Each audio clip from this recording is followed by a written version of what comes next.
material y el tipo de sí, digamos, de lecciones y los contenidos que ellos utilizan. Yo solo he tenido el chance, de hecho, de escucharla así en vivo y literalmente frente a frente eh, hace como 3 años, 2019, en un summer school que tuve la oportunidad de asistir. Y sí, de verdad, por lo menos de los pocos que conozco, obviamente hay mucha gente súper experta en el tema de arquitectura de computadores, pero por lo menos en mi caso yo sí soy, digamos, relativamente fan del trabajo de él y de sus clases. Entonces, vamos a ver, con lo último que vimos, clase anterior, ya básicamente estamos dejando de lado, aun cuando no era directamente relacionado con el paralelismo a nivel de instrucciones, tenía mucho que ver, porque todas estas limitaciones a las que nosotros nos podemos enfrentar con la parte de control, pues al final limita también el paralelismo que nosotros podemos explotar. Ya hemos visto, bueno, obviamente que desde pipelining hasta, por ejemplo, Very Long Instruction Word, tenemos diferentes tipos de arquitecturas con las que nosotros podríamos explotar ese paralelismo a nivel de instrucciones, pero no es el único tipo de paralelismo con el que nos podemos topar en los programas. Y uno de los otros paralelismos que tenemos es precisamente a nivel de datos. Entonces, para hablar de esto, tendríamos que irnos a, digamos así, una pequeña definición, y aquí es donde yo ahorita voy a empezar a saltar, como les digo, entre diferentes, o entre esta presentación y la otra. Pero lo que resulta por ahí interesante de ver es que no todos los tipos de, digámoslo así, de procesadores con los que nosotros nos podemos topar en la vida, operan de la misma manera. Permítanme hacerlo para... Ok, ahí ya cambiamos de presentación. ¿Alguien me puede confirmar? Sí, Sí, profe, ya profe. se ve Ok, la de... ok, entonces sí, digamos que sí se porta bien. Y ahí ya estamos viendo la otra vez. Sí, profe. Ok, entonces sí se porta bien hacer el cambio así con PowerPoint. Eso es lo que quería verificar. Ok, bueno, estas son cosas que no nos importan tanto, porque es propio de ese curso de ellos, pero eso quiero venir y estar saltando entre las dos. Hace un muy buen tiempo, estamos hablando de 1966, Michael Flynn propone básicamente una forma de clasificar los diferentes sistemas computacionales. Y ahora, en algunos casos podríamos pensar que hay ciertos sistemas computacionales que no exactamente o calzan en uno o calzan en el otro, o que podrían, no sé, estar como en una barrera media difusa, difuminada al respecto. Y tiene que ver es precisamente con la cantidad de operaciones que nosotros estamos haciendo, digamos así, relacionadas por cantidad de información que procesamos. Entonces, en esta taxonomía, y básicamente tenemos 4 ejes o 2 ejes, y pues obviamente un plano dividido en 4, en donde por un lado tenemos la cantidad de instrucciones, como les decía, y por otro lado la cantidad de información. La primera y más, digamos así, sencilla va a ser entonces este tipo de arquitectura, y es lo que hemos estado viendo mayoritariamente, que es el Single Instruction, Single Data, que, pues como su nombre lo dice, es simplemente una sola instrucción que está operando sobre un único conjunto de datos. Entonces, si pensamos, procesador de estos sencillitos, 5 etapas de pipeline, cada una de esas instrucciones que nosotros estamos trayendo está haciendo algún tipo de operación, pero pues únicamente sobre un conjunto de datos como tal. Luego esos datos, pues claro, se podrán almacenar tal vez en memoria o en el archivo de registros, y se podrían volver a leer para hacer algún otro tipo de operación, pero ya obviamente ese dato se transformó y ya no es el mismo dato. Entonces ese es tal vez el tipo, por así llamarlo, de computadora o de arquitectura a la que más hemos estado expuestos hasta el momento. La segunda, que tiene que ver con esta parte ya del curso de paralelismo a nivel de datos, es precisamente aquellos procesadores donde tenemos una única instrucción que se aplica sobre un conjunto de datos que normalmente va a ser diferente. Eh, Cuando nosotros, por ejemplo, pensamos, no sé qué tanta relación tengan o hayan escuchado, pero bueno, cuando uno hace un procesamiento, por ejemplo, de imágenes, tal vez es un caso, perdón, más sencillo de entender. lo que hacemos es aplicar las mismas operaciones, que al final normalmente es un mismo kernel, no es más que una multiplicación entre matrices, una matriz que determina lo que es el operador como tal, ese kernel, y que se aplica sobre pues, una porción del mismo tamaño y las mismas dimensiones de una imagen. Entonces, pues eso se va, digamos, se va aplicando a lo largo de todo el conjunto de píxeles y la imagen resultante no es más que el resultado de esta multiplicación de matrices. Y que el resultado, pues como tal, eso es lo que nos va a dar. Eh, en este ejemplo, que es bastante sencillo realmente, lo que hacemos, como les digo, es aplicar el mismo conjunto de instrucciones sobre el mismo conjunto, pero sobre un conjunto de datos que es diferente, que es cambiante. Entonces, si bien aquí no es una sola instrucción, tal vez es un conjunto de instrucciones que estamos aplicando, aplicamos esas mismas instrucciones sobre los datos que, pues en sí, en primera instancia van a estar cambiando. Eh, si nosotros, por ejemplo, tuviésemos el chance, que si yo partir la imagen en 4 y asignar algún elemento computacional para que pueda hacer esta operación en paralelo, o sea, cada quien recorriendo su porción de la imagen, al final pues realmente obtendríamos el mismo resultado.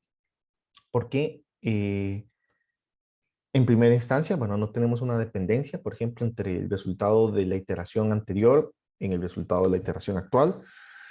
Entonces, eso también nos permite, digamos así, poder explotar ese paralelismo a nivel de datos. Obviamente, si tuviésemos dependencias, eso limitaría un poco. No que no podríamos todavía explotarlo y tal vez sí hacer esta partición, por ejemplo, de la imagen, asignar un elemento de procesamiento a cada subbloque.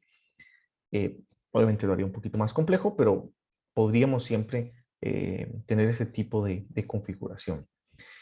Los GPUs, ese es un caso que veremos en próximas clases, que la idea precisamente del GPU, y eso es lo que permite hoy en día que el GPU no solo se utilice para computación de gráficos, que obviamente también hay una necesidad de hacerlo de esa manera, pero para poder hacer computación de propósito general y particularmente el hecho de que tengamos hoy día estos GPUs tan potentes es lo que ha permitido que un tema como el Machine Learning, Artificial Intelligence, que pues ha existido por mucho tiempo, digamos así, tenga un nuevo empuje.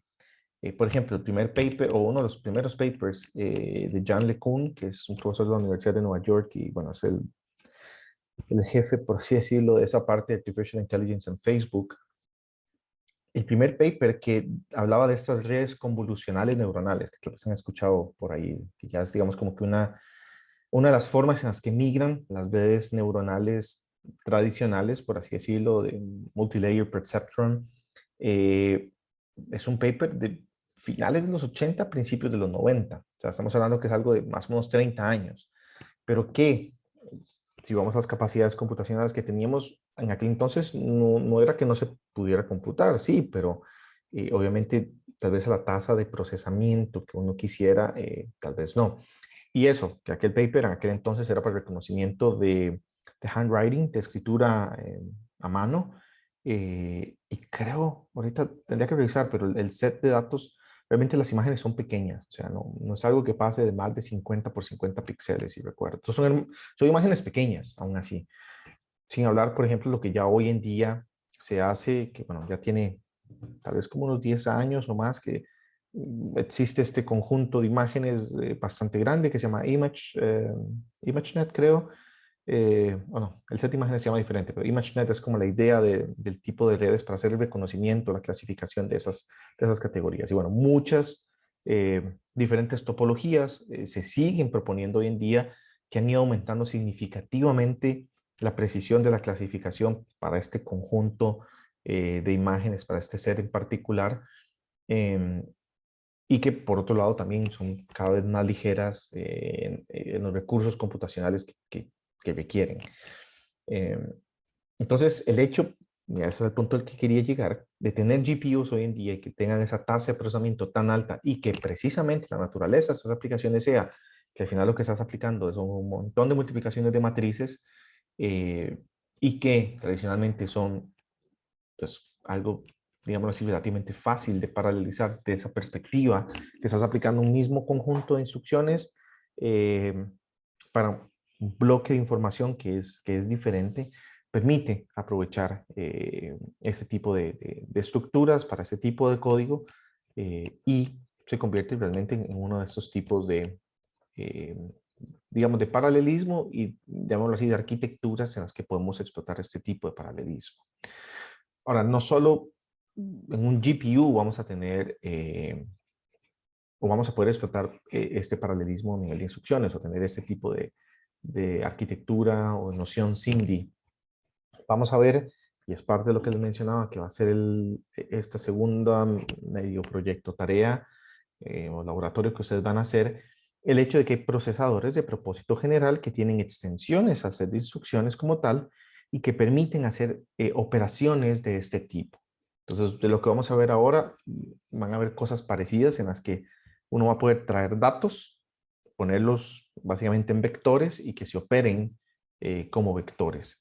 Y vamos a ver más adelante igual, más o menos cómo se ve eso, por ejemplo, a nivel de x86, que es a veces lo que más fácilmente tenemos acceso, pero no solo procesadores x86 hoy en día tienen extensiones, hacer instrucciones que permitan aprovechar esto.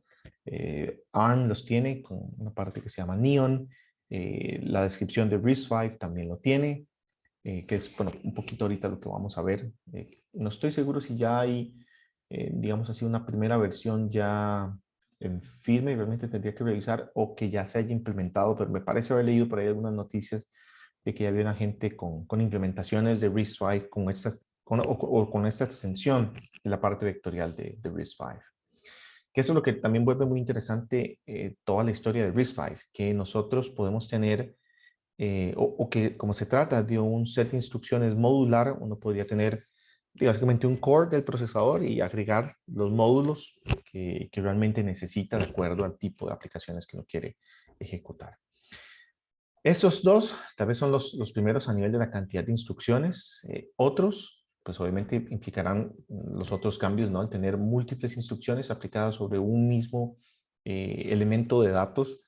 Lamentablemente, como parte del programa no está, y de hecho es una de las sugerencias que yo tengo, el poder ver este tipo de arquitecturas que son, por ejemplo, procesadores sistólicos o con arreglos sistólicos. Este tipo de arquitectura hoy en día es muy popular precisamente en este tipo de aplicaciones de Machine Learning donde, vamos a ver, lo que siempre se va a seguir buscando es cómo hacemos cada vez más eficiente, por ejemplo, la inferencia. Y por otro lado, inclusive, cómo tenemos chips de propósito específico que los utilizamos para hacer entrenamiento. O sea, en su momento, por ejemplo, Google cuando salió con su TPU, el Tensor Processing Unit, la idea era poder hacer las inferencias muchísimo más rápido en sus servidores. Pero, pues ya están en el punto en que esos mismos chips los están usando para acelerar la parte del entrenamiento, que esa parte tal vez no es la más trivial porque en el proceso de entrenamiento hay un montón de, digamos, de ajustes entre las estructuras de datos que se generan, los pesos y todo eso que tiene que generarse. Pero ya hay implementaciones para, digamos así, aprovechar y acelerar el entrenamiento, no solo la inferencia. El entrenamiento normalmente es lo que va a tomar muchísimo más tiempo y va a consumir muchísimos más recursos. Eh, Hay, por ejemplo, un dato ahí que me gusta usar en algunas presentaciones que he dado, de que, por ejemplo, una red eh, o una estructura de Machine Learning para hacer eh, interpretación del lenguaje natural, el procesamiento del lenguaje natural, una de las más robustas y súper más complejas, solo entrenarla consume o produce la misma huella de carbono que cinco autos, digamos, normales de combustible en su vida. Entonces, esa parte, igual, si se puede llegar a mejorar significativamente la parte del entrenamiento, va a tener un impacto pues muy significativo, podríamos decirlo, de la perspectiva de la huella de carbono que este tipo de aplicaciones modernas tiene. Y Systolic Array o ese tipo de estructuras es una de las que más se están utilizando a nivel de estas implementaciones. Si ustedes revisan la literatura de las conferencias más importantes, por ejemplo, arquitectura de computadores o de FPGAs, muchas de esas implementaciones específicas para Machine Learning, Deep Learning en general, tiene mucho, mucho que ver con este tipo de estructura. Vamos a ver aquí ahorita un pequeño ejemplo como para que podamos entender de cómo es que va esta transferencia, digamos, aunque no es como que un solo dato, porque el dato sí va migrando, pues se van aplicando un conjunto de operaciones, digamos así como que en cadena. Y ahí es donde podríamos ver que si hay múltiples instrucciones aplicándose sobre, digamos que un mismo elemento de dato, aunque ya el dato va, digamos como que va migrando. Por eso dice aquí como que es la forma más cercana que podríamos decir que tenemos algo que tiene esa forma, ¿no? Y la última categoría es esta que se conoce como Multiple Instruction, Multiple Data, y básicamente podríamos pensarlo en procesadores multinúcleo o con múltiples hilos de ejecución. Si bien en algunos casos, cuando nosotros hacemos este tipo de ejecución con hilos, podríamos estar explotando más o menos como un SIMD, porque podríamos estar aplicando un mismo conjunto de instrucciones, pero sobre porciones diferentes de datos. El ejemplo que les decía, ¿no? De si tengo una imagen y estoy aplicando un kernel de filtrado, yo podría decir a nivel de software que no haga un solo hilo, o sea, que una sola ejecución, sino partir eso y bueno, partiendo también el conjunto de datos y tirar eso, ejecutarlo a múltiples hilos de procesamiento, inclusive a múltiples procesadores. Entonces, tal vez no necesariamente rayaría en exactamente esto, porque tal vez podemos estar aplicando las mismas instrucciones, pero sin duda, en un sistema multiprocesador donde yo ya pueda disparar diferentes aplicaciones a diferentes procesadores, eh, e ir cambiando igual la cantidad de hilos que por core se distribuyen y todo eso, pues es un buen ejemplo de este tipo de arquitectura, donde estoy realmente aplicando un conjunto que realmente es diferente, son programas diferentes y obviamente son sobre datos totalmente diferentes. Entonces, de una manera gráfica, es más o menos así como se podría ver, que era este otro diagrama de esta otra presentación, donde en el SIMD, pues lo que hablábamos, un solo conjunto de instrucciones se aplica sobre un solo conjunto de datos. Pero en este que es Multiple Instruction Single Data, podría ser que al mismo dato yo le estoy aplicando diferentes instrucciones. Vamos a ver ahorita, como les decía, un ejemplo donde más bien se ve como una cadena donde se van aplicando estas diferentes instrucciones, que como les digo, está de lo más cercano que podríamos tener. SIMD, que es el caso que les mencionaba, ¿no? O sea, podríamos pensar, perdón, podríamos pensar, no, disculpas. Podríamos pensar, por ejemplo, acá que cada uno de estos es uno de los elementos de procesamiento que tenemos al interno de los GPUs que están ejecutando el mismo conjunto de instrucciones, pero que lo están haciendo sobre porciones diferentes de la información. Y el otro caso que hablábamos, ¿no? El de Multiple Instruction, Multiple Data, donde cada procesador está ejecutando un programa diferente, por ejemplo, y que obviamente lo está aplicando sobre un conjunto de datos que también es diferente. ¿Ok? Bueno, eso es el paper, que es un paper, como les digo, que es ya bastante viejo, inclusive que surge antes de algunas arquitecturas más modernas, por ejemplo, como Very Long Instruction Work. Y si tuviésemos que hacer una clasificación sí, o definir dentro de qué categoría entraría Very Long Instruction Work, que ya es una arquitectura que vimos, ¿ustedes qué dirían? ¿Cuál de estas cuatro reflejaría mejor lo que es Very Long Instruction Work? ¿Alguna idea?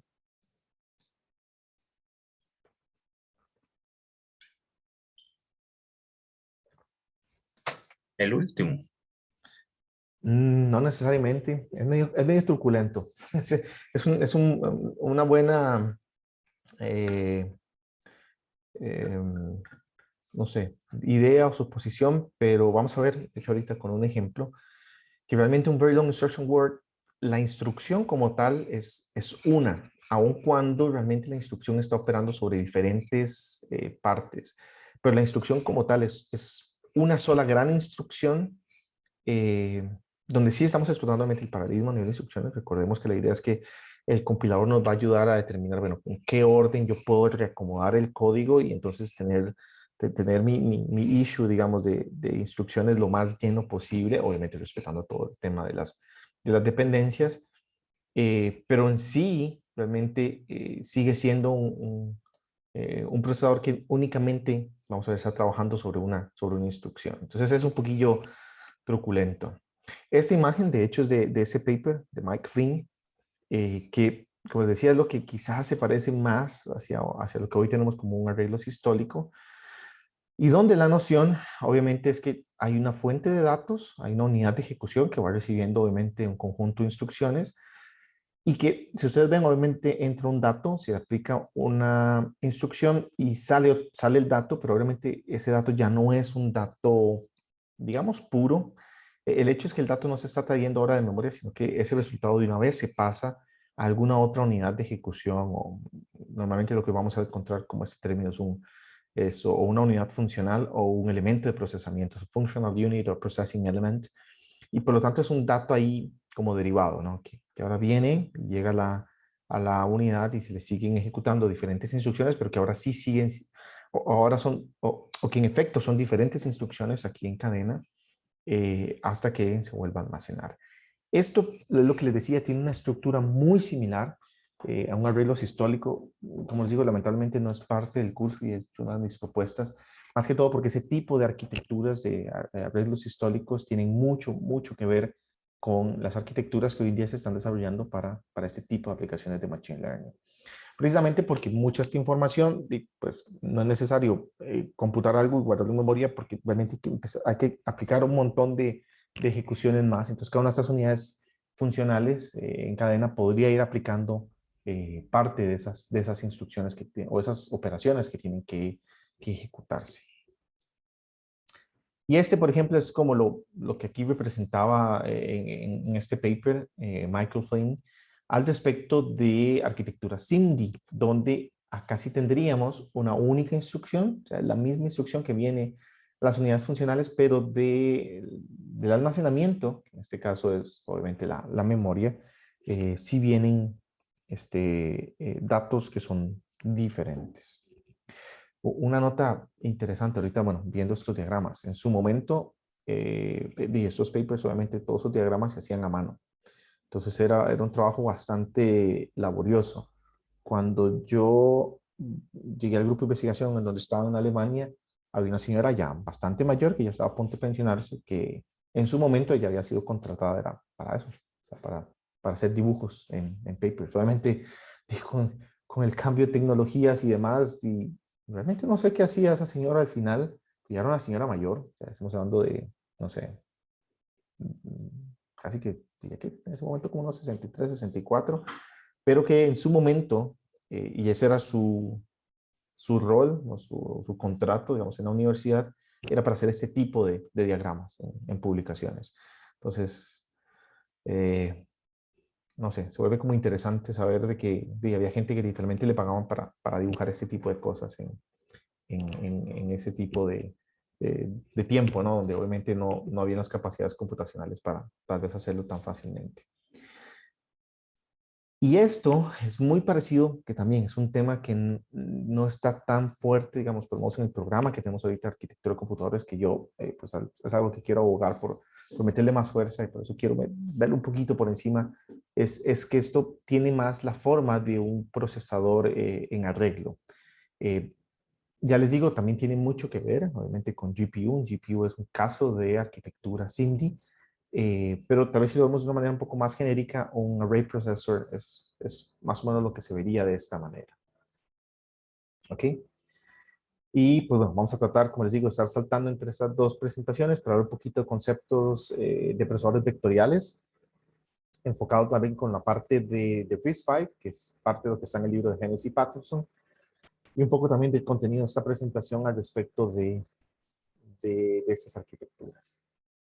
Ok, volviendo entonces a la idea de que con esto empezamos a ver cómo es que se puede ejecutar o explotar paralelismo a nivel de datos.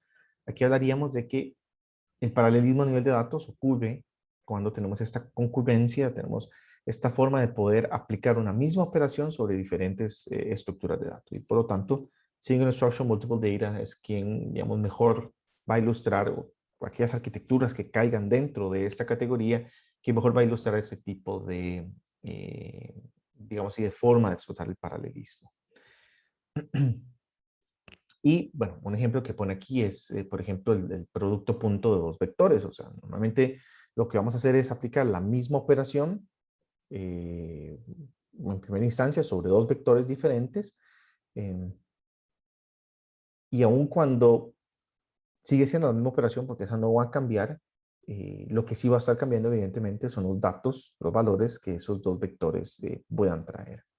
Ahora, se contrasta tal vez por ejemplo, de una forma data flow, donde vamos operando sobre los datos, digamos, en un flujo relativamente secuencial, como lo hemos visto en clases, por ejemplo, lo que veíamos que con la operación aún fuera de orden, podíamos generar este tipo de diagrama a partir de las instrucciones y cómo se iban ejecutando, en la que se representan realmente las dependencias entre los datos y cómo pues, esos datos se van generando y se van consumiendo. Eh, en este caso, que es en el caso del data flow, eh, esta concurrencia se da porque se ejecutan diferentes operaciones en paralelo. Entonces, inclusive podríamos pensar que con ejecución fuera de orden sí podríamos tener un tipo de concurrencia más de este tipo, donde realmente las operaciones son diferentes, sí sobre diferentes porciones de datos, pero que al final hay una dependencia y que precisamente habilitamos la ejecución fuera de orden para tratar de aprovechar al máximo los recursos, poder ir computando aquello que no dependa de algún dato en particular, pero hasta que, sea como sea, encuentre yo esa dependencia, obviamente no puede continuar la ejecución porque necesito que, no tengo esa dependencia de ese dato y necesito que se pueda generar. En este caso, eso va a ser muy importante, que obviamente para poder explotar el paralelismo a nivel de datos no pueden existir estas dependencias, por ejemplo, entre los datos, porque no, se traería el traste el hecho de que yo realmente pueda operar o pueda, sí, ejecutar esas operaciones de manera paralela. Y también se contrasta, digamos, de un paralelismo a nivel de hilos, o que se conoce como a nivel de control, que es en donde el paralelismo, la concurrencia se da porque tenemos diferentes hilos ejecutando diferentes cosas. ¿Qué es lo que les decía? El caso tal vez un procesador multinúcleo, donde cada núcleo podría estar ejecutando una aplicación en particular y obviamente son aplicaciones totalmente diferentes, pueden ser similares, eh, pero que están trabajando obviamente sobre diferentes datos. A nivel de SIMD, entonces trata de explotar paralelismo a nivel de operación, pero en diferentes datos. Entonces, noten que el nivel de la granularidad sigue siendo bastante bajo, no tan grande como a nivel de, digamos, de hilos o que sea una aplicación diferente a la que se está ejecutando, sino que es a nivel de algo, digamos, de una operación o un conjunto reducido de operaciones. El caso, por ejemplo, del procesador vectorial, lo que vamos a ver es que realmente es básicamente una misma, o sea, instrucción que aplicamos sobre un conjunto de datos. A nivel de GPU, como les digo, tal vez no es una sola, es un pequeño conjunto de instrucciones, como vamos a ver. Eh, pero igual, sigue siendo bastante limitado o relativamente pequeño. Y como dice aquí, algunas operaciones, pues obviamente se aplican de manera concurrente a diferentes partes de los datos. Y si uno quisiera pensarlo, pues sí hay, o podríamos decir que al final realmente esto también tiene mucho que ver como con paralelismo a nivel de instrucciones, porque realmente sí, estamos ejecutando instrucciones en paralelo, como les digo, tal vez en el caso del GPU, realmente tenemos un montón de gente ejecutando instrucciones en paralelo, pero que esas instrucciones se están ejecutando sobre datos que son diferentes. Entonces también ahí, digamos como que cambia el asunto con respecto, por ejemplo, al paralelismo de instrucciones que hemos visto hasta el momento, eh, que igual cuando uno lo piensa, ahí es donde hay cierta semejanza, por así decirlo, con el Very Long Instruction Word, porque uno puede decir, pero yo aquí estoy ejecutando instrucciones diferentes sobre datos que pueden ser diferentes, pero en el caso de Very Long Instruction Word, precisamente esa instrucción grande la vemos como una sola instrucción y no necesariamente como múltiples instrucciones, aun cuando al interno, pues cada una de ellas va a utilizar diferentes unidades funcionales y demás. Pero lo otro también es que, bueno, estas dependencias de datos sí están presentes. Entonces, al final sí podríamos también ver una estructura tipo data flow aún dentro de un very long instruction word. Uno de los ejemplos que vimos tenía mucho que ver con eso, que hacían un montón de loads, entonces hay que esperar hasta que más o menos ya empezaran los primeros loads a estar disponibles para empezar a hacer ejecución de lo que se tenía que hacer sobre los datos que se estaban trayendo. ¿Ok?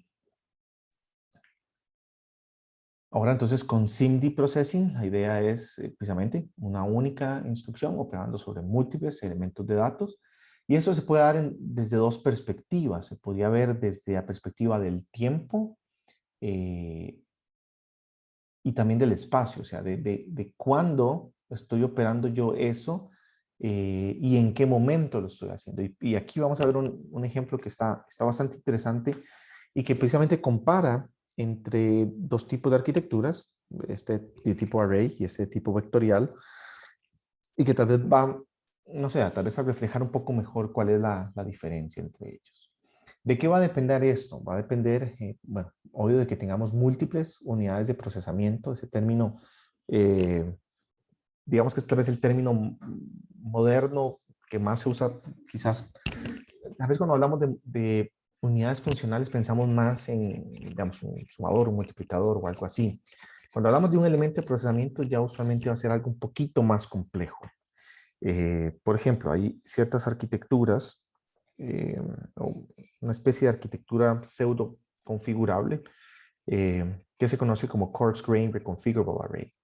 No es más que ver igual un arreglo, en este caso de elementos de procesamiento, que no son más allá que casi que una ALU, algunas entradas, algún registro de acumulación, y que están interconectadas entre sí. Entonces, igual ustedes imagínense una matriz, qué sé yo, de 4x4, donde tienen esos elementos interconectados y que realmente la configurabilidad que tiene es el decirle qué tipo de operación en algún momento del tiempo uno quiere que haga.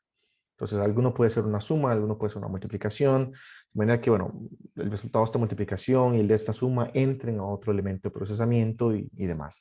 Y esa configuración, digamos, como que se puede hacer ahí en tiempo de ejecución de acuerdo al tipo de aplicación que uno quiere ejecutar ahí. Eh, esa noción como de tener un pequeño bloquecito que hace ciertas operaciones, no hace todas, pero sí hace un conjunto, digamos, completo de operaciones para el propósito de la aplicación es lo que normalmente van a escuchar como un elemento de procesamiento. Entonces es un término que sí les digo que lo tengan presente porque lo van a escuchar. Diría que siempre de ahora en adelante cuando piensen, por ejemplo, en sistemas on chip o multiprocessing system on chip y cosas así donde todos esos elementos tienen que o se pueden considerar como elementos de procesamiento individuales, esto por un lado, pero por el otro, cuando vean, por ejemplo, literatura sobre arquitecturas específicas que se están diseñando para este tipo de aplicaciones de Machine Learning, Deep Learning en general, muchas tienen que ver precisamente con esto, con un montón de elementos de procesamiento que se pueden concatenar eh, y formar ahora sí como que un acelerador más grande para este tipo de aplicaciones. De hecho, con un estudiante de maestría y bueno, por modo de Electro hay 3 estudiantes que están ahorita haciendo proyecto, eh, más otro par de computadores que se están uniendo, ¿sí? Estamos trabajando un poco en eso, en hacer este tipo de elementos de procesamiento. De hecho, eso es dentro del marco de la tesis de maestría de este estudiante que está trabajando conmigo, pero para generar este tipo de bloques, primero desde algo de más alto nivel, que es básicamente C++, y utilizando ciertas herramientas que se llaman herramientas de High Level Synthesis, que permiten entonces convertir ese código de C++ a hardware específico, pero que en ese proceso de hacer la síntesis uno puede explotar de diferentes formas los recursos disponibles. Entonces estamos por ahorita trabajando en generar una biblioteca bastante grande de estos elementos o de estos modelos que con herramientas de High Level Synthesis se puedan generar, pero que sean configurables, por ejemplo, en la precisión de las operaciones que tienen o en el tamaño, digamos, de representación de los datos. Eso para explotar el hecho de que no siempre, por ejemplo, en cualquier aplicación de Machine Learning, uno va a necesitar ejecutarla a 64 bits, lo que se conoce como precisión doble, porque no es necesario. O sea, o vamos a ver, por ejemplo, la parte decimal no va a estar aportando tanta información y uno podría entonces jugar con algún formato diferente. Entonces esa parte por ahí es interesante, explotar la tolerancia a errores que este tipo de aplicaciones tiene, pero también explotar, porque la idea es que eso se va a configurar, se va a generar en una FPGA, poder explotar los recursos de la FPGA al máximo. Entonces, si yo puedo ahorrarme por aquí y por allá algunos recursos, podré tener entonces más elementos de procesamiento, por ejemplo, disponibles.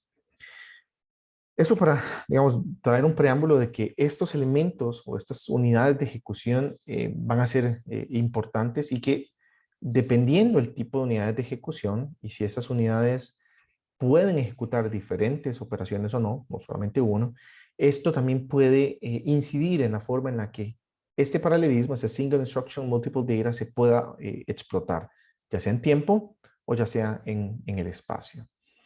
En el caso, por ejemplo, de un procesador en arreglo, las instrucciones se operan sobre múltiples datos, diferentes porciones de los datos al mismo tiempo y utilizando diferentes elementos de procesamiento, diferentes PIs.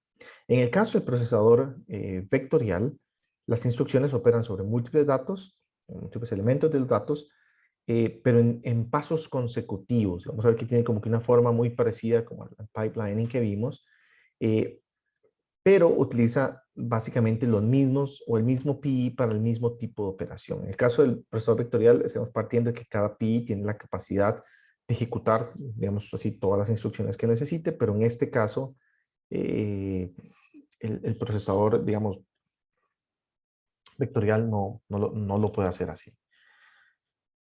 Entonces, si tenemos que verlo más o menos cómo va la historia entre estos dos, consideremos de que, bueno, como les digo, el array processor lo que va a tener en este caso son 4 unidades funcionales, perdón, 4 unidades de ejecución, en este caso 4 processing elements, que partiríamos del hecho de que podrá ejecutar cada una de estas 4 instrucciones, pero que por otra parte el procesador vectorial no, digamos, tiene 4 unidades de ejecución, pero cada una de ellas es o está especializada para un tipo de operación. Y si ustedes ven acá el flujo de las instrucciones, pues lo que se está haciendo está yéndose un pequeño arreglo, en este caso de 4 datos, a un vector, que en este caso es un vector, pero a un registro que es un registro vectorial. Si tuviésemos que ir o que definir cómo se ven estos registros de datos en forma de vector, tenemos que pensar que es algo de esta manera. Ahora, y aquí vamos a ver que esto también puede ser variable. Puede ser que, y un caso sencillo, es que esta cantidad de m bits de ancho que tenga el registro sea del mismo ancho de los datos. O sea, estamos operando a 32 bits, que este ancho como tal sea de 32 bits. Pero pueden existir los casos, y los hay, donde el ancho de cada uno de estos registros, obviamente la profundidad implicaría que tantos registros yo puedo almacenar o que tantos datos dentro de esos registros puedo almacenar, que también cambie. Y que por lo tanto la unidad funcional ya no opere, por ejemplo, sobre datos de 32 bits, sino sobre datos de, qué sé yo, 128. Entonces, ¿qué implicaría eso? Bueno, que yo no tengo solo un dato de 32, sino que tengo 4 datos puestos a la par y que luego yo podría hacer la operación sobre esos 4 datos totalmente en paralelo. En este caso, cada uno de estos registros lo que va a almacenar es un vector. O sea, pensemos que todos estos son vectores. Como es aquí, tiene n valores de m bits de ancho. Y podemos pensar, por ejemplo, que este elemento de procesamiento lo único que está haciendo es una suma.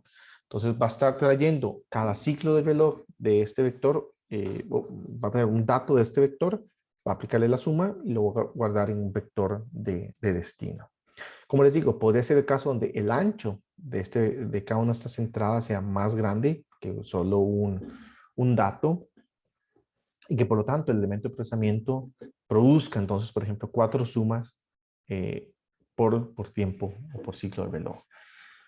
Acá, y eso es parte del desafío, esto lo vamos a ver con la otra presentación también, es que los datos no necesariamente están o vienen así de memoria, sino que desde la memoria hay que generar un proceso de reacomodo, o sea, de que los datos se acomoden de tal forma que se puedan almacenar apropiadamente en estos registros vectoriales para que entonces después se pueda aplicar la instrucción vectorial.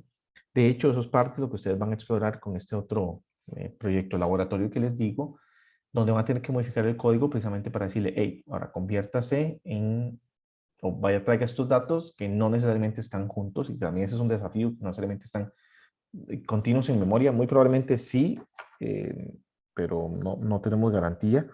Entonces, que no necesariamente están en paralelo, tráigalos, póngalos juntos. Una vez que ya están juntos en en los registros vectoriales, ahora sí aplique esta operación sobre ellos. No podríamos decir, y más en el caso de un x86, de que obviamente esas instrucciones toman un solo ciclo de reloj, sino que tomarán múltiples, pero la idea es que aún así si hacemos ese tipo de procesamiento de esa manera, podamos incrementar el rendimiento en comparación a que si solo voy, que si de manera iterativa, yendo trayendo un dato y procesándolo uno por uno. El caso, como les digo, de multiplicación de matriz, lo van a experimentar con este proyecto de laboratorio y estamos viendo si también, por lo menos una aplicación de procesamiento de imágenes, que es relativamente fácil de implementar y demostrar también, y algo que tenga que ver también con alguna red neuronal artificial. Vamos a ver si terminamos de lograr montarlo bien. Pero la idea es esa, que ustedes puedan experimentar, bueno, si yo no exploto paralelismo a nivel de datos a este punto, ¿cuál es el rendimiento que obtengo? Pues habrá alguna forma de hacer el perfilado de eso y enterarnos, sí, cómo se porta eso. Y luego cuando ya entonces hacemos uso de estas instrucciones, que ya el procesador tiene capacidad de utilizar, veremos cuál es la forma también de indicarle al compilador para que transforme el código y lo pueda entender y pueda hacer todos los cambios.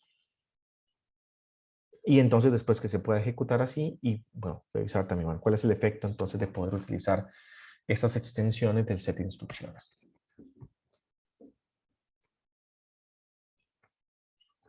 ¿Preguntas hasta el momento? Ok. Entonces, sí, la idea es que aquí ya no tenemos un solo dato, como dice aquí, un solo dato escalar para ser operado como se ha hecho hasta el momento, sino traer múltiples datos y obviamente ese es también el desafío, como les decía, ¿no? Cómo se traen, cómo se ponen ahí.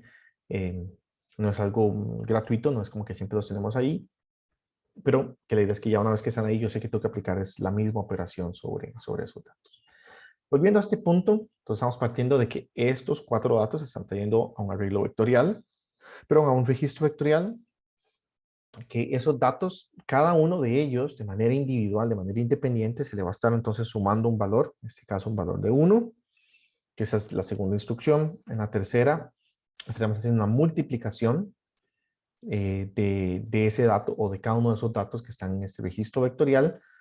Y por último, lo que vamos a hacer es, en las mismas posiciones de donde se trajeron, se van a guardar. Yo creo que el código es bastante sencillo de entender. Ahora aquí el chiste es ver, bueno, ¿cómo se comporta eso en el tiempo? ¿Qué va pasando en cada una de estas dos arquitecturas? Entonces, en el primer caso, puesto que los elementos de procesamiento del procesador en arreglo son capaces de ejecutar con esas instrucciones, estaría entonces trayendo cada uno de ellos, uno de estos datos, hacia este registro. Pensaremos que un ciclo de reloj después, pensando que cada una de estas instrucciones toma un solo ciclo, tendríamos entonces el chance de poder hacer las sumas. Un ciclo después, entonces las multiplicaciones, como les decía, porque cada uno de esos elementos de procesamiento y pues es capaz en este caso de ejecutar todas esas instrucciones. Y por último, poder hacer el almacenamiento de esos datos. Entonces, noten que lo que les decía, tal vez no es una misma operación, pero es un mismo conjunto, digamos, de operaciones que se están aplicando. Tiene mucho que ver, como les digo, como un procesador de gráficos, que más o menos por ahí anda la cosa, ¿no? Tenemos un conjunto de instrucciones, una pequeña rutina, por así decirlo, que se aplica entonces sobre una porción de código, pero porque cada uno de esos elementos de procesamiento es capaz de ejecutar todas esas operaciones. En el caso del procesador vectorial, no necesariamente, o sea, no es el caso donde todas las instrucciones o todas estas etapas serán capaces de ejecutar todas las instrucciones, sino que tendremos eh, de a uno por uno. Por ejemplo, en el primer ciclo, únicamente traer el dato cero, ponerlo en el registro vectorial. En el segundo, pues traer el siguiente. Obviamente acá, y esa es una particularidad importante, no hay o no deben existir dependencias de datos, porque si las hubieran, simplemente no puedo explotar el paralelismo a nivel de datos. Esa es la premisa que aquí tenemos que tener siempre bien clara. Y como uno esperaría más o menos como esa forma de tipo pipeline, es que entonces en el tercer ciclo se traiga el tercer dato, se sume el segundo, en este caso con uno, y se multiplique el primero, en este caso, bueno, por el valor 2 que ahí se tenía. Y si lo pensamos, pues sí, sucesivamente es algo así como lo que obtendríamos, ¿no? ¿Qué que tiene más como esta noción, ¿no? De como una arquitectura en pipeline, de lo que más o menos ya hemos visto, pero donde precisamente, y ese es el asunto, cada una de estas instrucciones realmente se va ejecutando de manera independiente. No hay ninguna dependencia entre ellos porque no hay ninguna dependencia entre los datos. Lo único que nos limita aquí es que no todas esas unidades funcionales son capaces de poder ejecutar todas las operaciones, como en el caso del procesador en arreglo. Y aquí es donde viene el asunto este, ¿no? Que mencionábamos, de que este procesamiento se puede ver, digamos, en el tiempo y en el espacio. En este caso, para el procesador en arreglo, diríamos que, perdón, diríamos que estamos aplicando la misma instrucción, en este caso, al mismo tiempo, eh, y obviamente lo estamos haciendo entonces sobre datos que son diferentes, por lo que entonces no tendremos ningún inconveniente, ningún problema. En este caso, el asunto con el tiempo es que estamos aplicando entonces diferentes instrucciones. Y por ahí es donde hablamos también un poquito, ¿no? Que puede verse, puede rayar como a un instruction level parallelism, pero donde realmente aquí no hay ninguna dependencia de datos, sino que son datos totalmente independientes entre sí. No es como que lo que yo estoy haciendo load en este cuarto ciclo lo necesito para hacer la multiplicación en el siguiente, realmente no.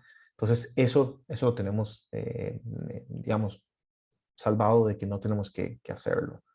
Y por lo tanto nos permite ver eso ahí, que en el tiempo, pues en este caso sí son diferentes operaciones y en este caso sí. Ahora, ¿qué pasa con el espacio, en esta otra dimensión?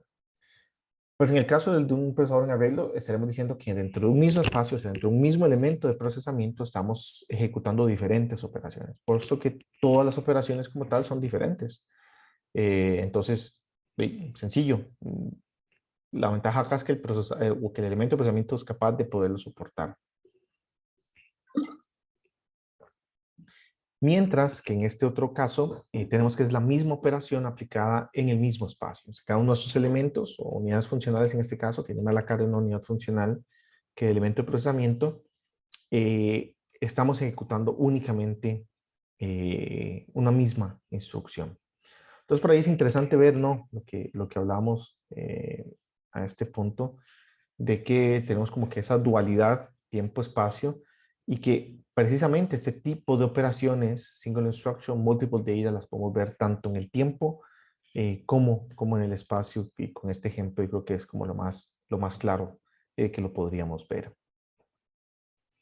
Ahora, ¿cuáles podrían ser un par de diferencias? Precisamente lo que hacía yo la pregunta entre un procesador SIMD, en este caso un procesador en arreglo, versus un Very Long Instruction Word.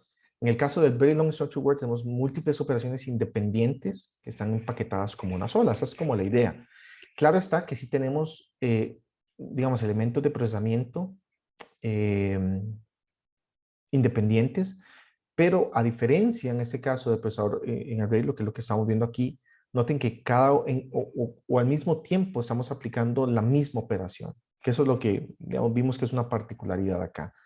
En este caso no, aun cuando pudiéramos pensar de que, bueno, esa granularidad fina al interno de la instrucción larga, realmente tengo instrucciones diferentes, ese es el detalle, que cada una de esas instrucciones por dentro sí son diferentes como tal. Y ahí es donde precisamente se ve diferente si lo comparamos, por ejemplo, de un procesador en arreglo, en donde es una misma operación, pero que se está aplicando sobre diferentes elementos. Entonces aquí estamos partiendo de que tenemos una suma y esa es la misma suma que se está aplicando sobre todos los demás o sobre todo o en todos los elementos de procesamiento, pero que se está haciendo obviamente para elementos, para datos que son diferentes. Aun cuando aquí pues sí, las operaciones se aplican sobre datos que son diferentes, pero son operaciones diferentes como tal. Eh, entonces eso, ahí tal vez como para poder enfatizar. Lo otro es que obviamente aquí puede ser que tengamos dependencias, ¿no? Que yo necesite el resultado de uno para en otro caso, no en la misma instrucción, pero digamos pensando en el mismo flujo, obviamente en la misma, sí, en instrucciones no se podría porque esa es la premisa del Very Long Instruction Word. Tengo que encontrar de previo, mediante compilación, cuáles son esas dependencias para poder empaquetar todas aquellas operaciones que para el mismo momento en que se disparen no tengan ninguna dependencia no resuelta. El asunto aquí es este, ¿no? Que tenemos pues operaciones que son las mismas, pero sobre datos que sí son diferentes. Y en este caso, de hecho, es parte de que hay una longitud del vector, un vector len, que es de 4, pareciendo que son 4 elementos los que puedo operar a la vez. Ok, ¿preguntas hasta el momento?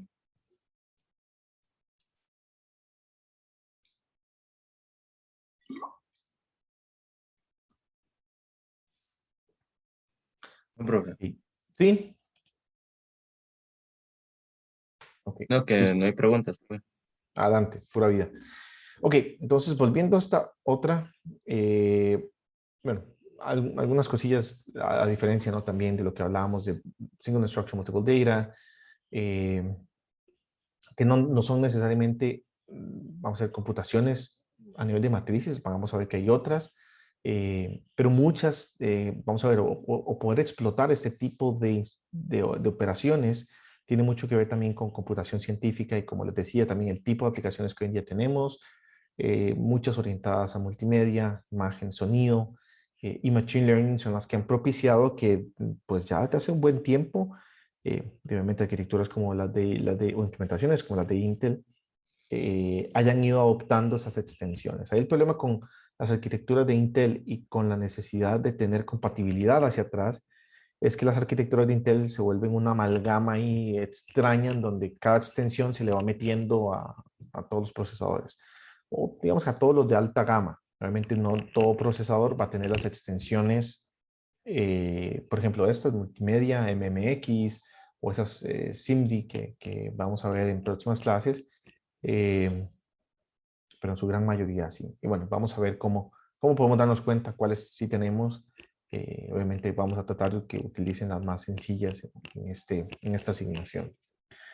La idea obviamente es que con SIMD tengamos el potencial de hacer las cosas un poquito más eficientes energéticamente, en parte también porque vamos a estar reduciendo el tiempo de ejecución y porque entonces vamos a estar aprovechando esa parte, no tener que estar teniendo tantos datos, transferencias de datos a memoria y demás, por ahí puede ser que las ahorremos un poco más.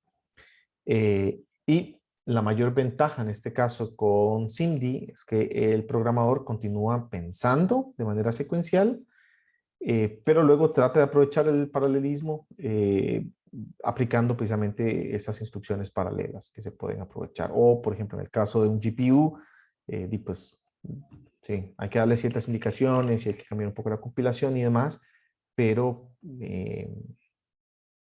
permite eso, ¿no? Que uno siga pensando de manera secuencial. Hay tres variantes, que esas son como las que nos vamos a enfocar, no son las únicas, pero digamos que son las más importantes, las más representativas, son las arquitecturas vectoriales, que tienen más o menos unos 30 años de existir. Probamos al tiempo del Hennessy Patterson, que ahorita no recuerdo de qué año es, creo que es de 2018-19, esta versión del Computer Architecture. Y por ahí entonces se extiende la ejecución en pipeline de muchas operaciones de datos, por ejemplo, las sumas, las multiplicaciones y demás. Tenemos entonces las extensiones o al ser de instrucciones, por medio de instrucciones de este tipo, SIMD.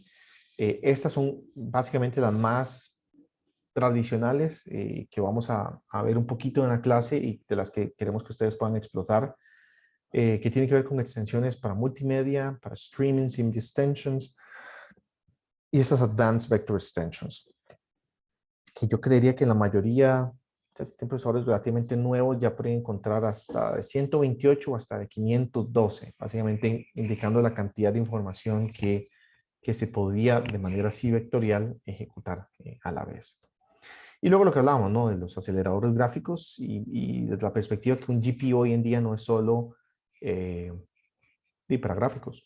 De hecho, eso ha sido un problema. Yo no sé qué tanto siguen esa parte. Yo gamer no soy para nada, pero obviamente me he enterado de la escasez de tarjetas gráficas, particularmente porque muchas se están utilizando es para hacer minería de datos en el sentido de las criptomonedas. Obviamente también para empresas que hacen minería de datos y cosas por ese estilo, pero mucho por el auge que ha tenido pues sí, las criptomonedas. Entonces, eso aunado a el faltante de chips, eso pues no lo hemos visto en esta clase, el semestre pasado sí se los recomendé a los estudiantes que lo pudieran ver y leer, un pequeño video que explicaba cuál es el problema que ahorita se está enfrentando. De hecho, Apple recientemente leí, o nada más vi el titular de una nota que está, por así decirlo, echándole la culpa a no tener tan buenos rendimientos en sus ventas en los últimos periodos, precisamente hasta limitante. O sea, hoy en día la cantidad de chips que se necesitan pues es cada vez mayor. Eso no solo por la electrónica de consumo, que obviamente sigue creciendo significativamente. O sea, cada año tenemos nuevos teléfonos, nuevas computadoras, nuevos gadgets y cositas así que van a necesitar chips, pero la industria automotriz es una de las que más está demandando y más está metiendo presión a la manufactura de chips. Eh, Eso por un lado. Bueno, y obviamente tiene que ver mucho por el desarrollo de vehículos cada vez más, o con algunas características más autónomas, o con mayores, digamos, que te brindan más información como conductor. O sea, que van desde cosas que ahorita se me ocurren, por ejemplo, los sensores de punto ciego, eh, toda la parte de sensores de proximidad y demás. En la mayoría de sistemas y en los vehículos, vamos a ver, no sé qué tanto sepan al respecto, pero no tenemos un solo procesador controlando todas esas cosas. Obviamente tenés múltiples procesadores distribuidos a lo largo de todo el vehículo que se encargan de tareas muy puntuales y que luego pues solamente transmiten esa información digamos, a una computadora central. Eso en el caso, obviamente, vehículos aún bastante más sencillos, sin pensar, por ejemplo, en ya vehículos autónomos, donde ya ahora sí la tasa de información y de procesamiento que se necesita, por ejemplo, para estos sensores LIDAR y otro tipo de características que se necesitan. O sea, solo, por ejemplo, tener un sistema procesando señales de tránsito, ya eso es computacionalmente intenso. Eh, y yo he comprobado de que sí es algo real y que funciona muy bien. Por lo menos en el tiempo en que estuve en Alemania, en algún tiempo tuve un auto, pero era un auto viejo, no tenía esas características, pero muchas otras veces, por lo menos en el último tiempo, estuve rentando vehículos. No siempre, pero de cuando en cuando para hacer algunos paseos familiares. Y por algún momento pensé que en el dash, ahí en el panel de control, me mostraba, por ejemplo, la velocidad al máxima a la que yo podía ir. Mi intuición fue al principio de que era geolocalizado, o sea, porque obviamente, por lo menos en Alemania, todo eso está muy bien conocido. O sea, dónde están, a partir de qué punto hay cierto límite de velocidad. Por ejemplo, si hay una cierta sector o el tipo de calle, entonces, bueno, máximo 100 kilómetros por hora, o si ya estás en autopista, que es 120 kilómetros por hora, o que ya no tiene límite de velocidad.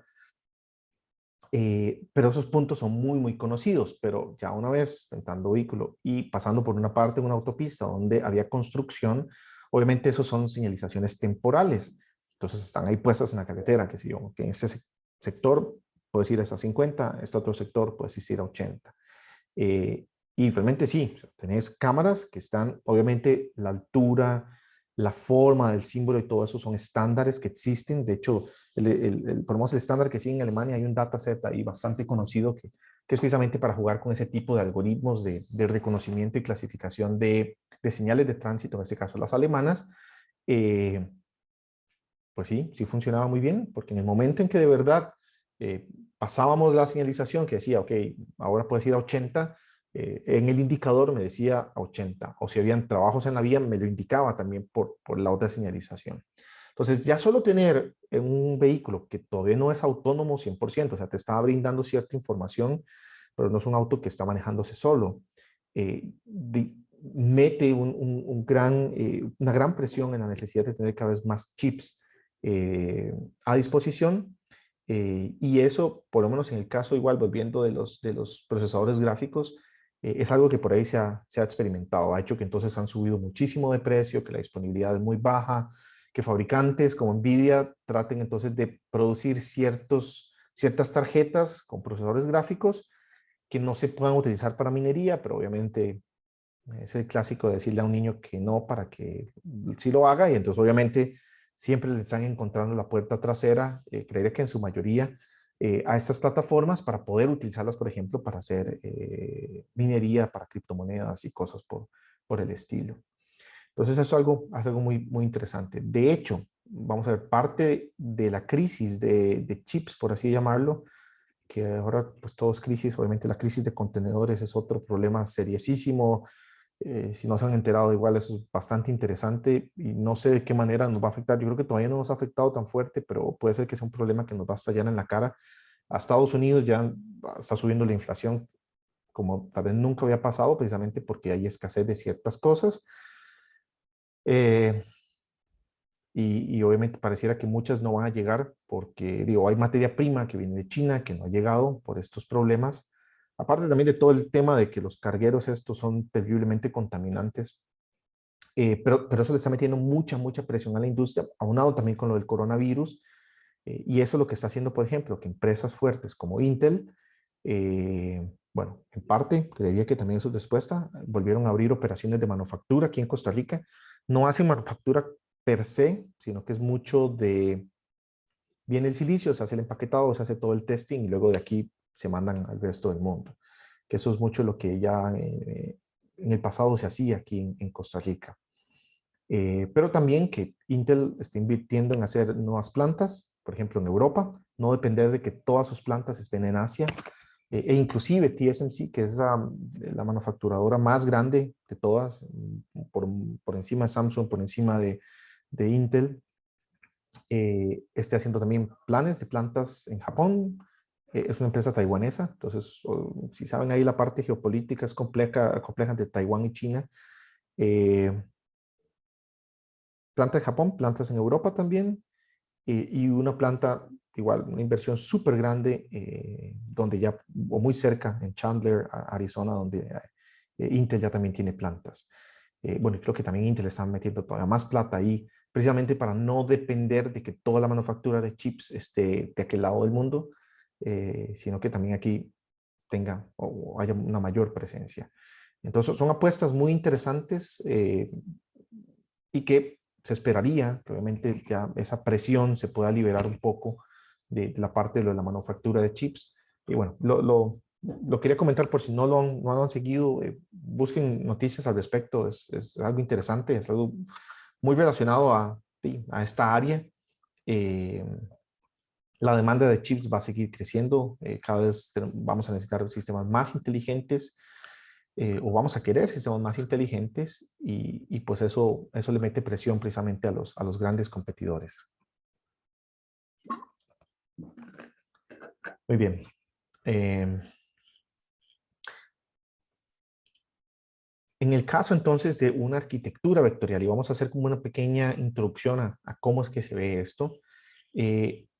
La idea, como les decía, es que podamos traer datos y los podamos ejecutar básicamente en paralelo, las operaciones sobre esos datos de manera paralela. Pero nos enfrentamos con un problema y es que los datos como tal pueden estar dispersos por toda la memoria. Entonces, no necesariamente están puestos de manera continua y necesitamos traerlos tal vez en porciones ahora sí más secuenciales, que son los registros de archivos, los archivos de registros, ¿no? Entonces, precisamente las operaciones queremos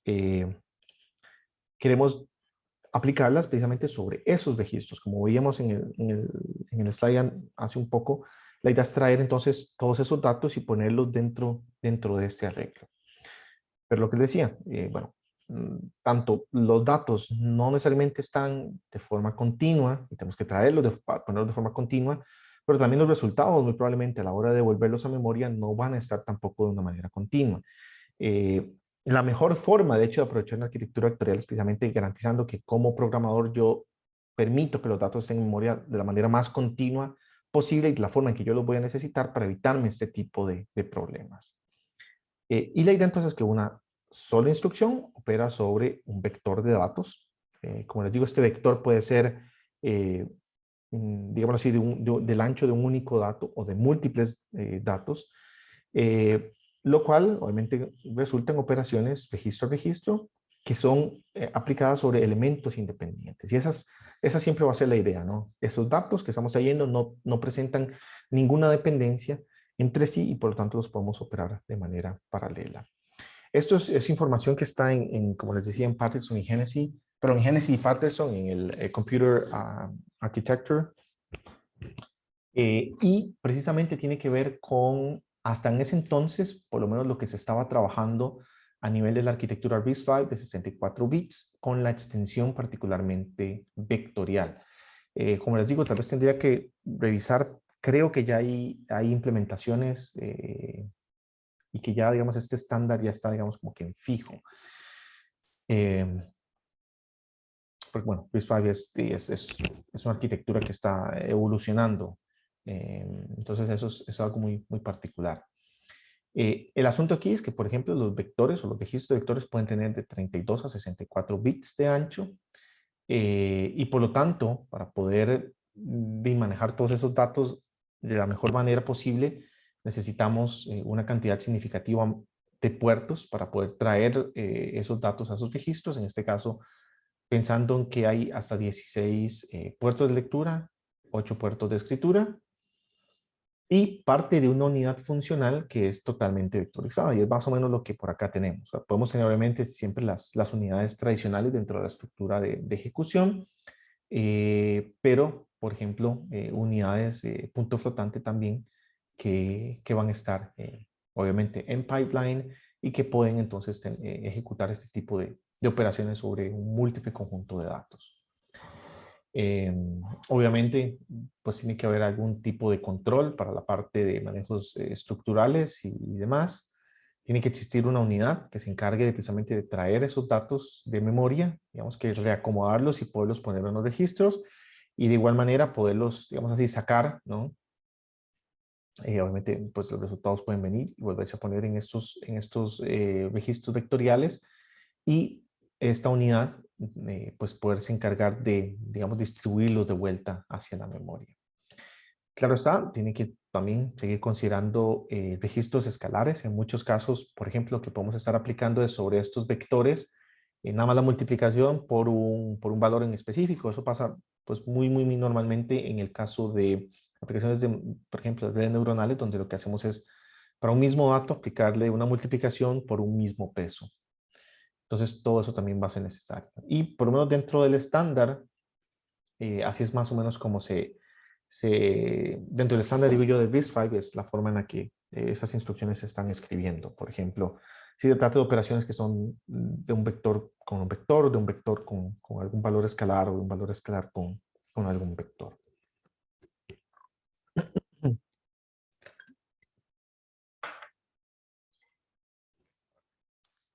La idea entonces es que, obviamente, sí, pues el arreglo tiene un tamaño definido.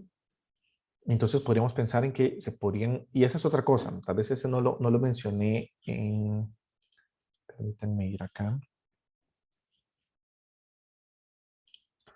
En este diagrama, el hecho de que este sea de m bits de ancho, o sea, podría ser que haga un match precisamente con el tamaño de las palabras en memoria.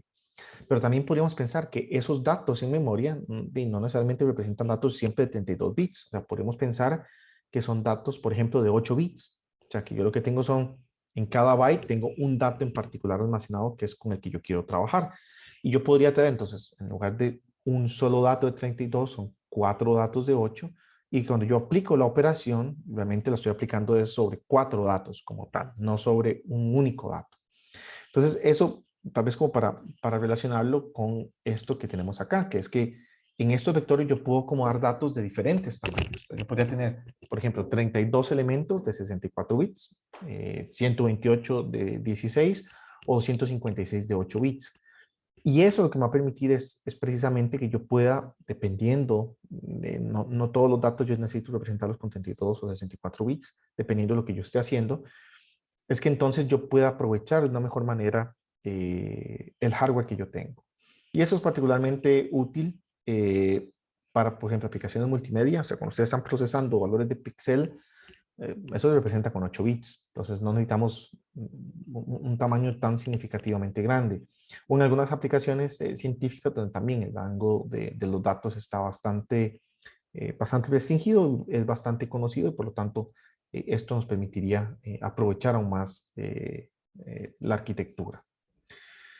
Este, por ejemplo, es obviamente y para este tipo de instrucciones o este tipo de arquitectura o extensión, en este caso también hay que tener instrucciones que nos permitan ejecutar esas operaciones. Entonces es muy parecido con el set que ya hemos visto, tal vez no con tantísimo detalle, pero con suficiente para el caso de RISC-V de 32 bits para enteros. Pues también vamos a tener entonces los mnemónicos y las operaciones ya definidas de qué es lo que va a pasar. Por ejemplo, aquí en el app, y vamos a tener entonces básicamente datos de dos vectores que se van a sumar y obviamente va a haber un resultado que se va a colocar en algún punto en particular, y si ustedes lo revisan es básicamente lo mismo que nosotros ya hemos estado viendo para otras operaciones. Entonces en ese sentido eso lo maneja o se define desde la arquitectura de RISC-V de una manera bastante similar, nada más que ahora pues obviamente operando sobre vectores, y en algunos casos, pues claro, con algunas operaciones que sí son diferentes. No vamos a entrar en detalle, pero pues claro, hay otras operaciones que aplican perfectamente sobre vectores y que tiene sentido que obviamente esta extensión las pueda contemplar. Por ejemplo, bueno, obviamente vamos a tener instrucciones de load y store, las que están por acá, por ejemplo, load y store. Las tradicionales, habrán otras que pues, van a hacer un almacenamiento un poquito diferente, como les decía, pero aquí la idea es que estas se encarguen de poder traer o almacenar vectores completos de información. Acá, pues un operando que se da es el registro vector, hacia dónde se van a traer o hacia dónde se van a llevar los datos, y el otro operando, que en este caso se define como un registro de propósito general de la arquitectura, en este caso, es simplemente la dirección de inicio en donde tenemos los datos. Entonces, por ejemplo, imaginen que acá, acá que es el load, lo único que va a indicar es, por ejemplo, el destino, obviamente es un valor de un registro de propósito general, para indicar cuál es esa posición y a partir de dónde es que entonces se van a traer los datos o hacia dónde se van a llevar esos datos. Pero únicamente para, como dice aquí, indicar la dirección de inicio en memoria.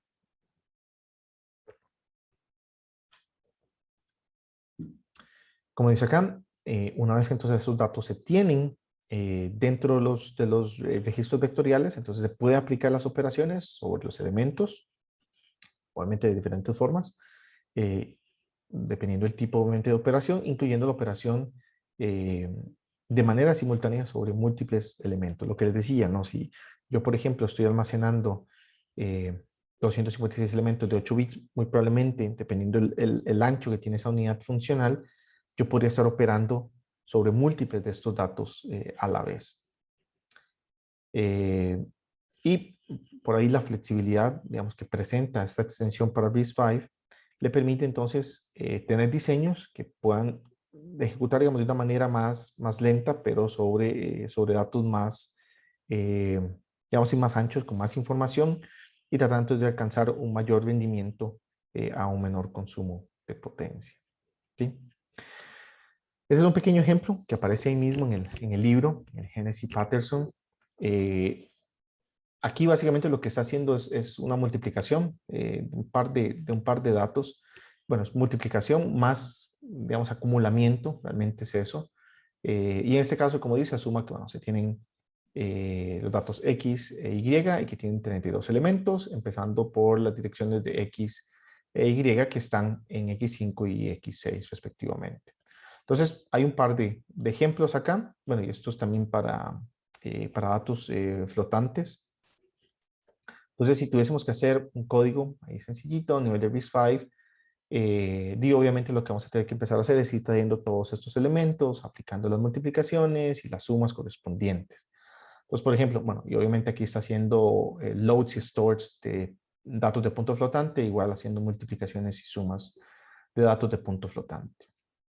Entonces, veamos más o menos cuál sería la idea. Bueno, en principio, bueno, guardar este valor escalar A, que es por el que se están multiplicando todos los datos de este vector, de este arreglo. Y por aquí considerando que cuál es la dirección o la última dirección que se tiene que cargar, porque por ahí va a tener que compararlo precisamente este valor acá. Y es 256 porque son 32 elementos. En este caso, bueno, sí, no lo indica explícitamente, pero siendo de 64, veamos que ya vamos a saber que son de 64 bits. Ok, entonces, ¿qué es lo que va a hacer? Sabemos que la dirección base del arreglo X está en X5, entonces obviamente va a traer un primer dato, va a poner un registro punto flotante, en este caso se llama F1. Este además es un registro escalar tradicional para guardar la dirección. Una vez que ya tiene el dato en F1, lo multiplica por lo que tiene en F0, que habíamos dicho que es este valor escalar. Puede ser un escalar de punto flotante, evidentemente. Hace la multiplicación, muy bien. Luego lo que va a hacer es en F2 traer el valor, en este caso de Y, que nos dijo que X6 apunta precisamente a donde empieza ese arreglo. Una vez que se trae, lo que se hace es sumarse con el resultado que ya teníamos de F1 y bueno, lo está guardando aquí en F2. Y por último, lo que va a hacer es almacenarlo. Y lo almacena obviamente en la misma dirección de X6, puesto que eso es lo que la operación nos está diciendo. De ahí en fuera, ¿qué es lo que va a hacer? Simplemente incrementar los dos contadores, por así decirlo, X5 y X6. Bueno, recuerden que aquí obviamente estaríamos perdiendo cuál es ese valor de origen del arreglo, pero no importa, eso no es tal vez importante en este punto. Lo incrementan 8, puesto que son 64 bytes. 64 bits es una memoria direccionable por byte. Y luego lo que hace simplemente es revisar si se ha llegado al punto ahí de salida. Ese código ahí está un poquillo particular. Profe, no me quedó muy Bueno, sí, claro porque lo está incrementando. Sí, dale. Ajá. la instrucción que está antes del loop, la de ¿Esta de last acá? address load, no, arriero. Eh, esta. No, donde carga como la dirección. Acá, la primera. Sí, Del esa. loop. Ah, sí, ahí tal vez hay falta de información. Un poco. Vamos a ver, lo que está pasando es que él está tomando, imagínate que estás tomando, vos no sabes cuál es el punto de inicio de tu arreglo, pero indistintamente cuál sea, que va a estar almacenado aquí 5 le está sumando 256. Esto para saber cuál es esa dirección en memoria, digamos, como tope a la que tienes que llegar para ya haber accedido todos los datos. Si ves, X28 no cambia, siempre está acá. Y X5, pues sí está cambiando porque está incrementándolo. Entonces, ahí lo que está revisando es si X5 ya llegó a ser X5 más 256, por así decirlo. Básicamente es solo eso. Sí, tal vez aquí no es tan explícito y ese era el punto al que iba a ir. Pero lo único que está haciendo es, puesto que es un asunto relativo, o sea, no sabes cuál es esa dirección en memoria, simplemente igual de manera relativa estás calculando cuál va a ser la dirección última del dato que tenés que traer y como X5 se está incrementando cada iteración, revisar si ya llegué al final y listo. Esa es como la forma en la que lo está haciendo. ¿Sí? Ok, y bueno, esto es partiendo que es, como les decía, RISC-V, 64 bits y que obviamente tenemos soporte para la parte de punto flotante.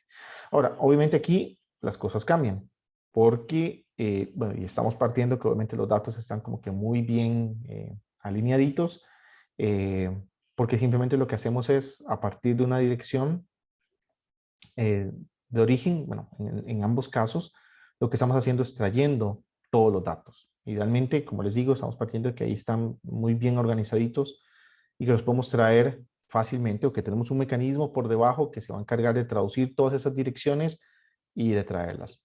Punto. Eh, y lo que se hace, o la operación, lo que se le dice que haga es que tome esos datos. Bueno, obviamente hay un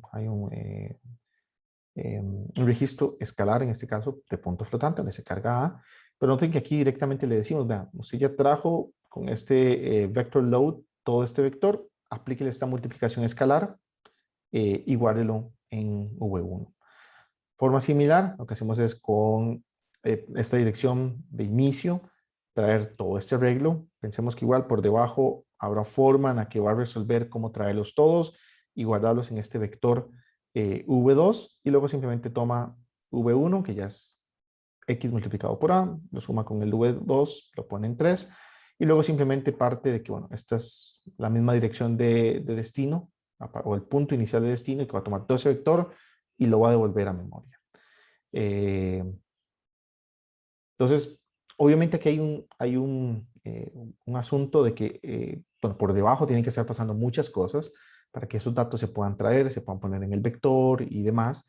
Pero lo que se vuelve interesante es ver que a nivel de código, obviamente tampoco es que cada una de estas operaciones dura nada más un ciclo de reloj, va a tomar más, eh, pero simplifica mucho, digamos, esa parte o esa perspectiva lo que se tiene que hacer.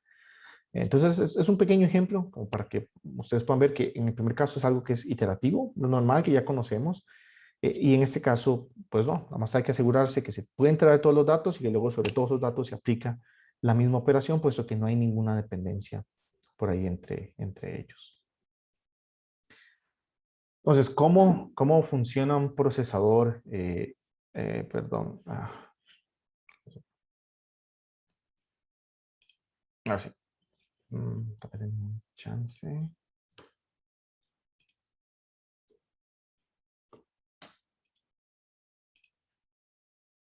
Ahora sí, ¿cómo funciona entonces un procesador vectorial? Es algo muy rápido que vamos a ver para hacer acá la clase. Pues sí, la idea es que va a reducir, digamos, la cantidad de instrucciones que nosotros vamos a estar ejecutando, porque la idea es entonces, por ejemplo, en este caso, que si yo ejecutara más 8 instrucciones en lugar de 258, que serían todas estas que iterativamente necesitaríamos. Cuando el compilador produce instrucciones vectoriales, para esta secuencia, pues obviamente el código como tal eh, eh, toma más tiempo corriendo en este modo vectorial. Es lo que les decía, obviamente no es decir que el código como tal, por ser vectorizable, es mucho más rápido, va a tomar tiempo o más tiempo de lo que toma una instrucción de solo multiplicación, pero que al final, como lo estamos operando sobre múltiples instrucciones a la vez, nos va a permitir tener un mejor rendimiento.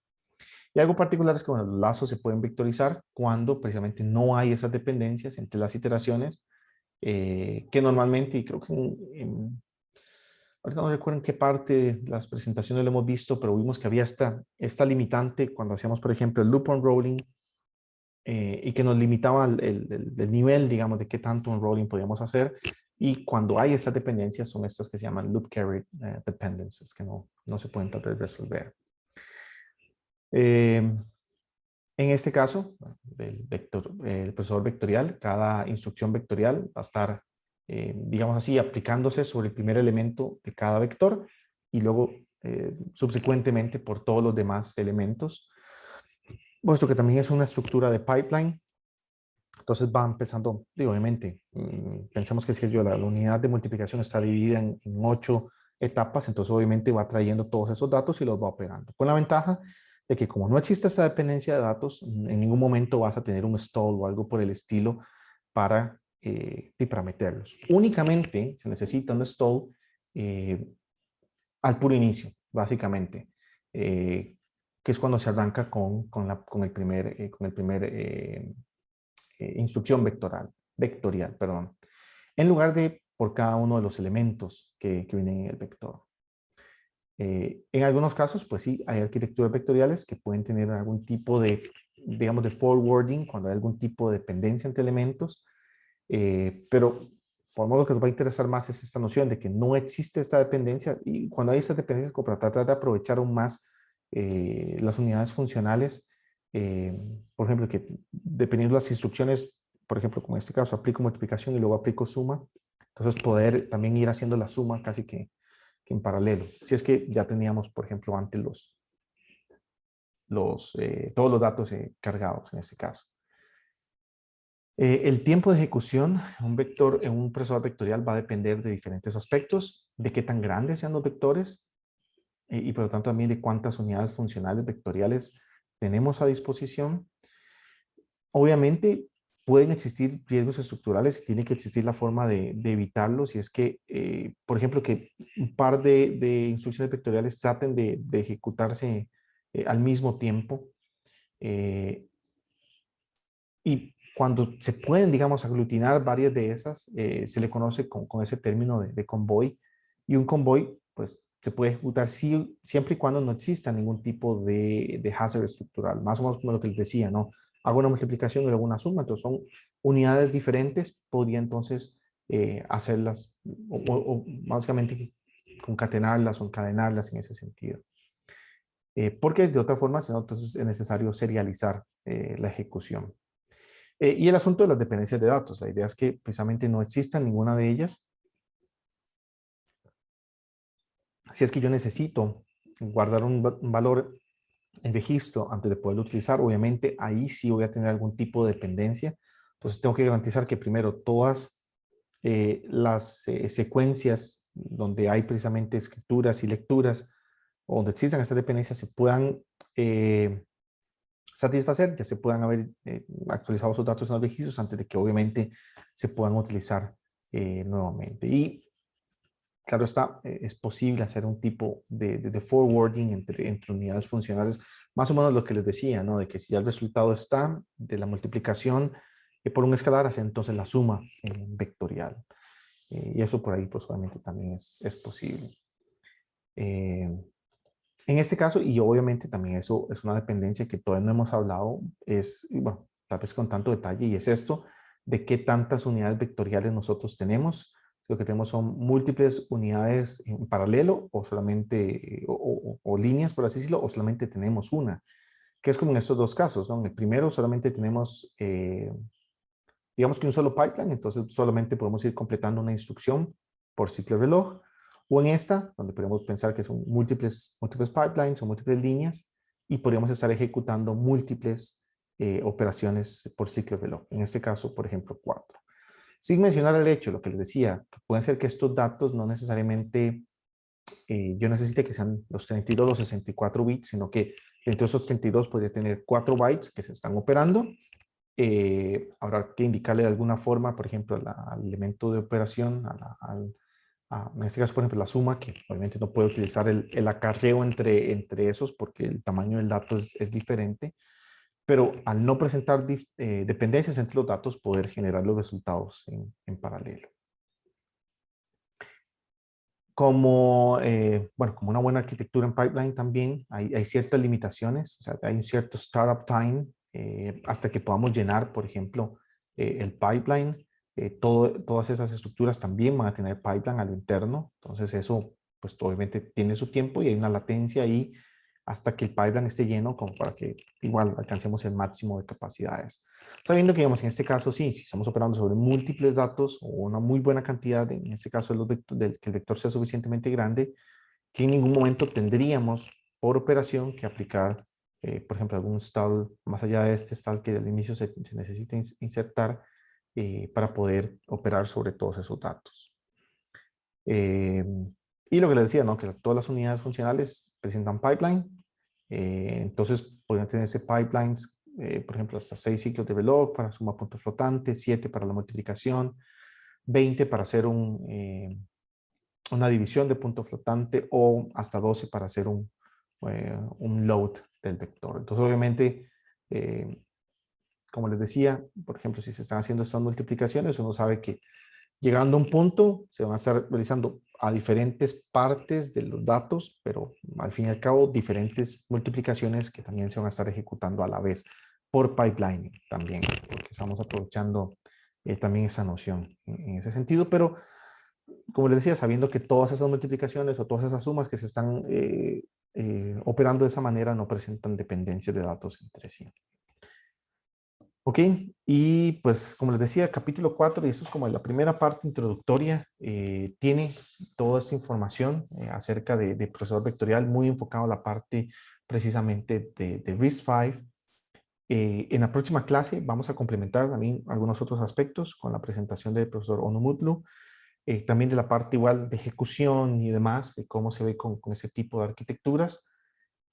Para saltar también, ojalá, creía que si nos da chance en la otra clase, con la parte de las extensiones al set de instrucciones, esas operaciones tipo SIMD, MMX, SSE, AVX, y que entonces la clase subsiguiente la podamos dedicar a la parte de GPUs y con eso podamos abarcar este tipo de paralelismo a nivel de datos, que es otro muy importante a considerar en un curso como este. Ok, no sé si hay alguna pregunta de parte de ustedes. Ok, si no es así, entonces, bueno, cerramos la clase para poder saltar yo a mi otra clase de del laboratorio. Muy bien, como les decía, miércoles podemos aprovechar después de la clase un rato para consultas que puedan tener del proyecto. Y les recuerdo que obviamente la entrega está para el viernes y que la sesión del viernes la vamos a aprovechar es precisamente para hacer esta revisión. Muy bien, de mi parte eso sería por esta clase y